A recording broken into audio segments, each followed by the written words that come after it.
Hello viewers, welcome to my YouTube channel. I am Avdhesh and मैं teacher. आइए हम exercise 1.3 का इंट्रोडक्शन पढ़ते हैं। Real number and their decimal expression. तो बच्चों, अभी तक आप लोग जानते हैं कि 10/3 को यदि हमें डेसिमल एक्सप्रेशन करना है तो लॉन्ग डिविजनल मेथड से ही हम लोग सॉल्व करते हैं। जैसे 7/8 को हमने पहले से ही सॉल्व कर दिया है, तो 1/7 को तो सब क्या हो गया, ये सब हमने लॉन्ग, क्योंकि लॉन्ग डिविजनल मेथड आप लोगों को पहले से ही पता है, इसीलिए हमने ज़्यादा समय ना खर्चा करने के लिए पहले से ही सॉल्व कर दिया है।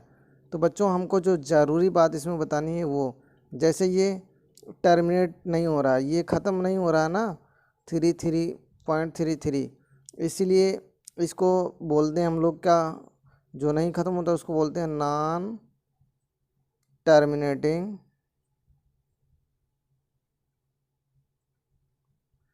But repeating. क्यों, क्या हो रहा है, बार बार 3 आ रहा है, यानी रिपीट हो रहा है। और ये क्या हो जाएगा, देखो रिमाइंडर कुछ नहीं है, इसका मतलब ये क्या होता है, टर्मिनेट हो गया यानी ख़त्म हो गया, तो कट गया, terminating.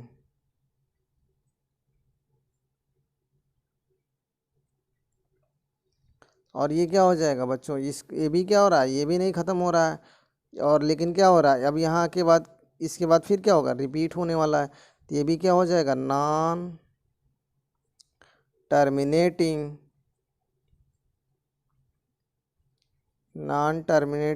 And repeating but repeating.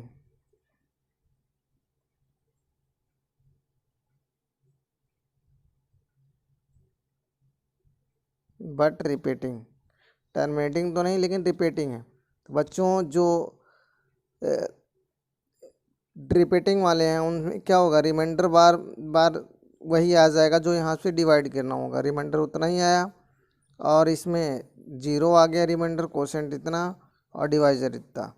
तो डिवाइजर, एक चीज़ और आप लोगों को बच्चों बतानी है कि जो भी डिवाइजर होगा, यानी जो नीचे बेसमेंट में होगा, ये हमेशा इससे जो भी आंसर आएगा टर्मिनेटिंग का, वो हमेशा इनके 20 के ही यानी इनसे कम ही आएगा। जैसे रिपीट होने वाले आंसर कितने हैं, तो बच्चों इसमें देख रहे हैं कि जो 3 है इससे कम ही आएगा, क्योंकि एक नंबर के बाद ही रिपीट हो रहा है। और एक चीज़ और बच्चों, इसमें या तो रिमाइंडर 0 आएगा या फिर क्या होगा, रिपीट होगा। बात समझ में आ रही है, या तो 0 आएगा या फिर रिपीट हो रहा है, पहली बात तो ये है। तो चलिए हम इसको नोट करते हैं। पहली बात इसमें क्या होगी, या तो रिमाइंडर देखो 0 आ रहा है या फिर 1 आ रहा है ना बच्चों। तो इसका मतलब या तो आइदर रिमाइंडर विल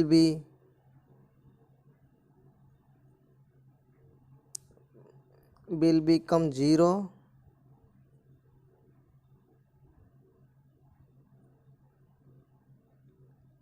और या फिर क्या हो रहा है, will start repeating,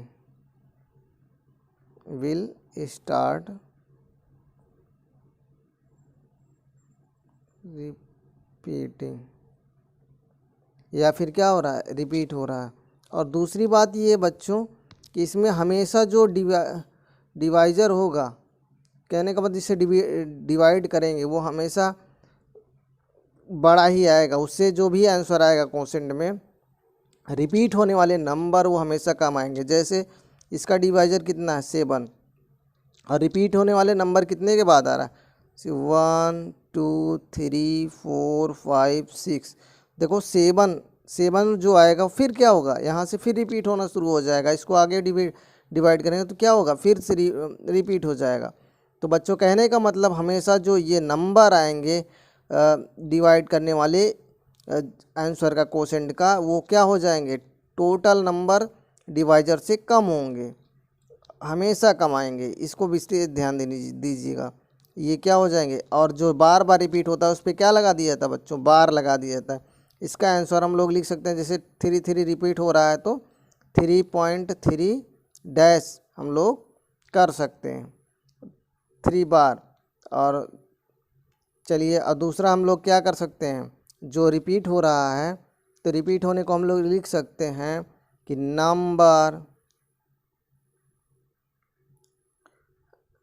number present in repetition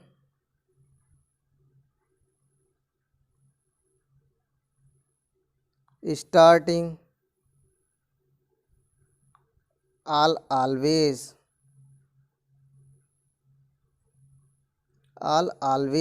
less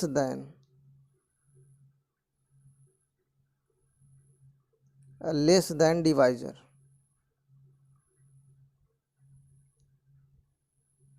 तो बच्चों हमेशा क्या हो रहा है कि हमेशा क्या हो रहा है, ये नंबर डिवाइजर से कम हो रहा है।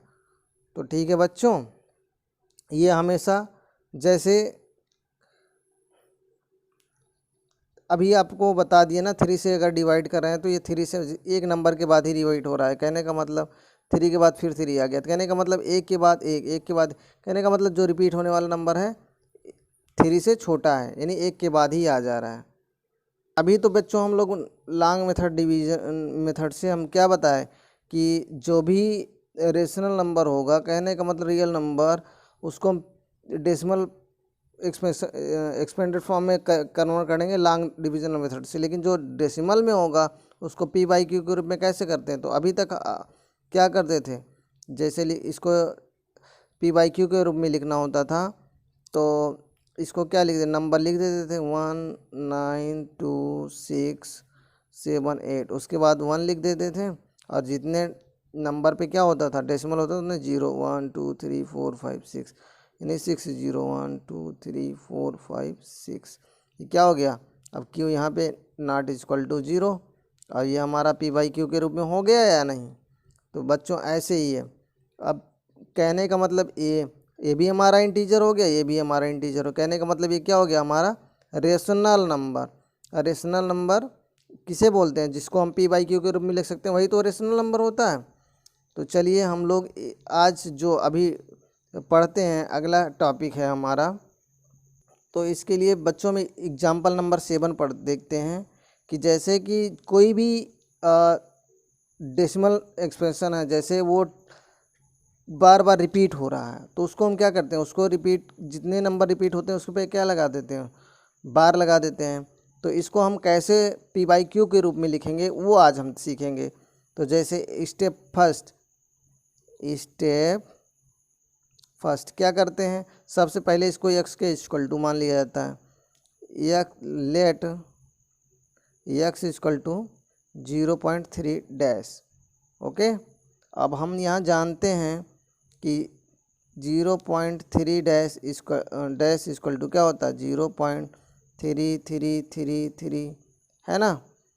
तो बच्चों सबसे पहले हम ये ध्यान देना, जो नंबर रिपीट हो रहा है उसके एक पॉइंट तक हमको दशमलव, उसके एक पॉइंट के बाद हमको क्या लाना है, दशमलव लाना है। तो बच्चों जो दशमलव लाएंगे, तो यहाँ अगर दशमलव हमारा हो जाता है तो 3 इधर आएगा, आ जाएगा कि नहीं आ जाएगा। तो हम क्या करेंगे, इसमें एक पॉइंट, जितने नंबर रिपीट हो रहे हैं, जैसे यदि 0.2727 रिपीट हो रहा है तो क्या करते हैं, हमको पॉइंट यहाँ से हटा करके यहाँ लाने के लिए कितने से मल्टीप्लाई करते हैं, 100 से मल्टीप्लाई करते हैं। तो वही काम हम क्या कर रहे हैं, यहाँ पे एक नंबर रिपीट हो रहा है, इसका मतलब एक पॉइंट वाले 0 से हटाएंगे, मल्टीप्लाई करेंगे, यानी 10 से मल्टीप्लाई करेंगे, मल्टी यहाँ पे मल्टी। अब यहाँ पे क्या लिख सकते हैं हम लोग, सबसे पहले ये देखो, इसके x के इक्वल टू लिख सकते हैं नहीं, यही तो है हमारा नंबर। तो x इक्वल टू 0.3333। चलिए, तो मल्टी, इधर पॉइंट को एक अंक इधर लाने के लिए क्या करें, 10 से मल्टीप्लाई करेंगे, 10 से multiplying by 10 both the side. तो 10x इक्वल टू हो जाएगा 3.333। इनफाइनाइट तक। तो बच्चों इसको हम लोग और लिख सकते हैं कि 10x इक्वल टू 3 प्लस 0.333 लिख सकते हैं या नहीं लिख सकते हैं।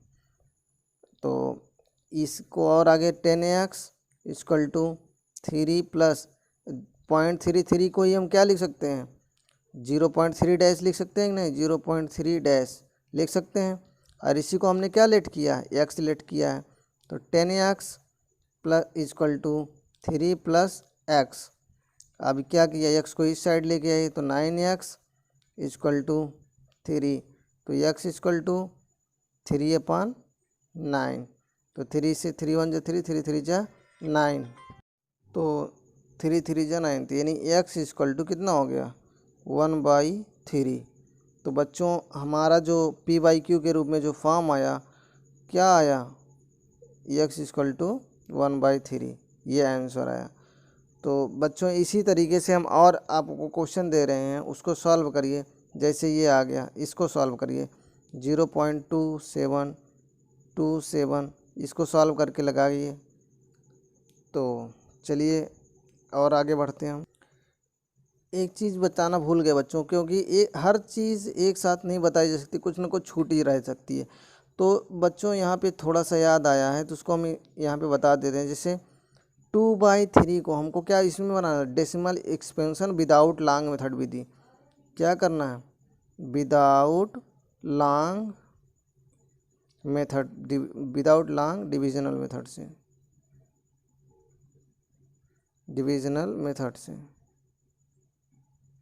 तो क्या करेंगे बच्चों, इसमें एक काम ये होता है, जैसे इसको लिख सकते हैं 2 × 1/3।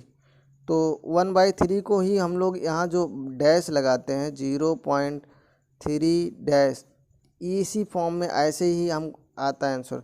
तो 2 यहाँ रखेंगे और 1/3 को हम लोग इसके 0.3 डैश। तो अगले इसका आंसर आ जाएगा हमारा 2 3 जा 6 और 0.6 डैश, यही आंसर आएगा। साफ साफ 0.6 डैश, ये आंसर आ जाएगा। तो ऐसे ही बच्चों इसको हम सॉल्व करते हैं। जैसे अगर लॉन्ग मेथड डिवीजन से होता तो हम लोग क्या करते, जैसे अभी डिवाइड करके बताए थे कि 2 को क्या करते हैं, 3 से डिवाइड कर देते हैं। लेकिन हमको ऐसे नहीं करना है, हमको कैसे करना है, विदाउट लॉन्ग डिविजनल मेथड से। तो विदाउट लॉन्ग मेथड से, तो इसकी वैल्यू हमको पता थी, तो इसकी वैल्यू हमको पता थी, तो 2 से क्या किया, इसमें मल्टीप्लाई कर दिया, तो हमारा क्या आ गया, ये आंसर आ गया। तो ऐसे ही हम विदाउट लॉन्ग मेथड से उस डेसिमल फॉर्म में लिख सकते। बच्चों अगला एग्जाम्पल है हमारा 8th एग्जाम्पल नंबर 8 बुक का, 0.23535। देखो 3535 क्या होगा, रिपीट हो रहा है ना, तो इसमें हम क्या लगा सकते हैं, 35 का डैश लगा सकते हैं। तो बच्चों हम इसमें भी पहला स्टेप में क्या करते हैं, लेट करते हैं। लेट 0.235 को क्या कर दिया, एक्स के इक्वल टू पुट कर मान लिया, लेट कर लिया एक्स इक्वल टू एक्स। तो बच्चों अब हमने आपको और बताया था कि सबसे पहले जितने रिपीट हो रहे हैं नंबर, उसके पहले जितने भी नंबर हैं उनको क्या करो, डेसिमल, मतलब कि उसके पहले डेसिमल हटाओ। तो इसके पहले अगर जितने भी नंबर हैं उन सबको डेसिमल से हटाने के लिए क्या करेंगे, इसमें 10 से मल्टीप्लाई करेंगे। तो यहाँ पे पहला नंबर मल्टीप्लाइंग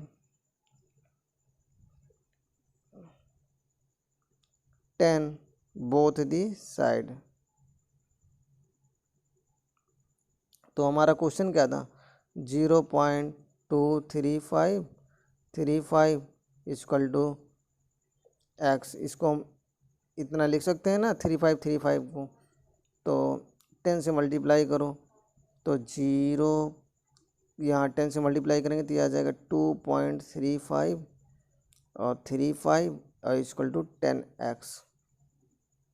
तो बच्चों अब देखिए, अब जो हमारा रिपीट होने वाला नंबर है, रिपीट होने वाला जैसे 3535 फिर 3535 इनफाइनाइट तक है।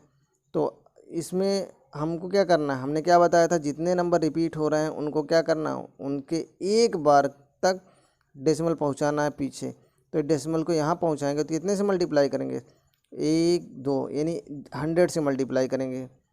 तो यानी क्या क्यों 100, क्योंकि एक लिखने के बाद डबल जीरो आएगा ना, क्योंकि 2 नंबर हैं इसीलिए। यानी मल्टीप्लाइंग 100 बोथ द साइड। तो बच्चों मल्टीप्लाई करो तो 235.3535 जितना चाहे लिख दो बच्चों को, कोई फ़र्क पड़ने वाला नहीं है। तो इधर कितना हो जाएगा 1000x। तो और आगे इसको बच्चों सॉल्व कर, इसको हम लोग और लिख सकते हैं, कितना लिख सकते हैं, 233 plus 2.3535 dash equal to 1000x। देखो बच्चों हमको इसलिए बनाना है कि जो यहाँ पे 10x की वैल्यू रखी है ना, इसी फॉर्म में हमको बनाना है। तो देखो ये आ गया कि नहीं, उसी फॉर्म में बना लिए। बाकी इधर क्या किए 235, देखो 233 और 2 कितना हो गया 235 हो गया या नहीं। तो इसी को हम तोड़ देंगे, तोड़ करके लिख दिया अलग अलग। कोई फ़र्क पड़ा, कोई फ़र्क नहीं पड़ा। तो हम इसको आगे लिख सकते हैं 233 प्लस यहाँ पे कितना लिख सकते हैं 10x लिख सकते हैं। 10x इक्वल टू कितना लिख सकते हैं 1000x। अब 1000x, अब 10x को उस साइड ले करके चाहिए। तो 233 plus equal to 1000x minus 10x, यानी 990 इक्वल टू 233, यानी x यहाँ रहे। तो x इक्वल टू कितना हो जाएगा 233/990। बच्चों ये आ गया आपका p/q के रूप में। और यहाँ पे q क्या है, और q क्या है, नॉट इक्वल टू 0। तो बच्चों इसी प्रकार से हम लोग क्या करते हैं, सॉल्व करते हैं। यानी जो भी डिक्शनरी एक्सपेंशन होता है जिसमें डैश लगा होता है, उसको हम ऐसे ही p/q के रूप में लिखते हैं। एग्जाम्पल 10 देखिए बच्चों, जैसे हम लोग रेशनल नंबर निकालते थे ना 2 नंबर के बीच में, कि 2 रेशनल नंबर, तो वैसे ही हमको इरेशनल नंबर निकालना हुआ। जैसे इरेशनल नंबर वो होते हैं जो कभी कटते नहीं, हमेशा कहने का मतलब टर्मिनेट नहीं होते हैं, ऐसा रिपीट होते रहते हैं। तो 1/7 और 2/7 ये क्या है, रेशनल नंबर हैं, और इनके बीच में क्या निकालना है, इरेशनल नंबर। इरेशनल नंबर तो वैसे ही इनफाइनाइट हो सकते हैं, तो इनके बीच क्या निकालना है, जैसे एक आर हो गया, एक यस हो गया। हमने इंट्रोडक्शन में बताया था पिछली क्लास के कि इसमें इरेशनल नंबर के निकालने के लिए क्या निकालते हैं, इरेशनल नंबर निकालने के लिए हम लोग निकालते हैं √r × s। तो बिटवीन इरेशनल नंबर, यहाँ लिखिए बिटवीन इरेशनल नंबर क्या हो जाएगा इन दोनों के बीच में, √1/7 × 2/7 इक्वल टू कितना हो गया √2/49, ये हो गया। लेकिन बच्चों अगर डेसिमल एक्सपेंशन में निकालना है हमको, तो अगर ये तो क्या था p/q के रूप में, लेकिन अगर हमको डेसिमल में निकालना है तो डेसिमल एक्सपेंडेड फॉर्म में, तो सब बेटा सबसे पहले क्या करेंगे 1/7 को किस में कन्वर्ट करें, डेसिमल फॉर्म में कन्वर्ट करेंगे। तो डेसिमल में, तो बच्चों इसको डेसिमल में लॉन्ग डिवीजन मेथड से क्या किया था हमने, तो अभी हमने इसके पहले किया था, तो उसकी वैल्यू आई थी 142,857। तो बच्चों ये क्या हो रहा था, इसके बाद क्या होने वाला था, रिपीट होने वाला था, इसलिए हमने क्या किया डैश लगा दिया ऊपर। और 2/7 को बच्चों इसमें क्या करेंगे, 1/7 को 2 से क्या कर दिया मल्टीप्लाई कर दिया। तो यहाँ पे कितना 0.142857 में मल्टीप्लाई कर देंगे, यहाँ पे वैल्यू रख करके तो कितना हो जाएगा, हमारे वैल्यू आ जाएगी 0.2 8 5 7 1 4। बच्चों हमने मल्टीप्लाई कर रखा था इसलिए जल्दी हो गई। तो बच्चों अब इसके बीच में हमको निकालना है, तो ध्यान रहे कि हमारा ये 0.1 है और 0.2, इन दोनों के बीच का हमको निकालना है इसके। और इसके बाद कुछ भी, अब यहाँ 4 है, यहाँ 5, इसके 8 है, इन दोनों के बीच में, तो हमारा इसके बीच में हो जाएगा इरेशनल नंबर। तो between irrational number, between irrational number,